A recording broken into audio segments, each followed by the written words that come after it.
വീട്ടിലേക്ക് വന്നതും പോയതും അറിഞ്ഞില്ല. എത്ര പെട്ടെന്ന് ലീവൊക്കെ തീർന്ന്.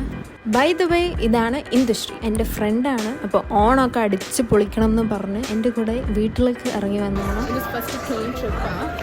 ആള് കുഞ്ഞിലൊക്കെ ട്രെയിനിൽ പോയിട്ടുണ്ട് കേട്ടോ, പക്ഷേ ഒരു പ്രാവശ്യമേ പോയിട്ടുള്ളൂ. അത് പിന്നെ നമ്മൾ കണക്കിൽ വരുത്തുന്നില്ല, ആൾക്കൊന്നും ഓർമ്മയില്ല. അപ്പം നമ്മളത് ഫസ്റ്റ് ട്രിപ്പാക്കി കണക്കാക്കി പോകും. ഹോസ്റ്റലിൽ നിന്ന് അങ്ങനെ ഭയങ്കര റഷിലൊക്കെ ഇറങ്ങി വന്നതുകൊണ്ട് സ്നാക്സും അങ്ങനത്തെ സാധനങ്ങളൊന്നും വാങ്ങാൻ പറ്റില്ല. അപ്പോൾ പോണ വഴിക്ക് അവളുടെ കയ്യിലൊരു കിറ്റ്കാറ്റ് ഉണ്ടായിരുന്നു, അതെടുത്ത് കഴിച്ചു. പിന്നെ ഞങ്ങൾ കുറച്ചേരം ബോറടിച്ചപ്പോൾ ശരി വീഡിയോ എടുക്കാം, വളരെ നാച്ചുറൽ ആയിട്ടുള്ള ആക്ടിങ്ങിൽ വീഡിയോ എടുക്കാമെന്ന് ഓർത്തു. അത് ഇന്ദുവൊക്കെ ടെൻഷനിലായിരുന്നു, വീട്ടിൽ പോകുമ്പോൾ എന്ത് പറയണം, എൻ്റെ മമ്മി അമ്മൂമ്മയൊക്കെ എങ്ങനെ റിയാക്ട് ചെയ്യും എന്നൊക്കെ പറഞ്ഞ്. പക്ഷേ എൻ്റെ എക്സ്പെക്റ്റേഷനേക്കാളും വലിയ റിയാക്ഷനായിരുന്നു അവർക്ക്. ഭയങ്കര ചിരിയും, പിന്നെ അവളോട് ഭയങ്കരമൊക്കെ സംസാരിക്കുന്നു. എൻ്റെ മമ്മിയാണെങ്കിൽ അവിടെ സെറ്റും മുണ്ടൊക്കെ ഇട്ടിട്ട് അങ്ങനെ റെഡി ആയിട്ട് നിൽക്കുക ഓണം സെലിബ്രേറ്റ് ചെയ്യാൻ വേണ്ടിയിട്ട്. ഞാൻ മമ്മീനെ അങ്ങനെ കണ്ടപ്പോൾ എനിക്ക് ഭയങ്കര സന്തോഷമായി.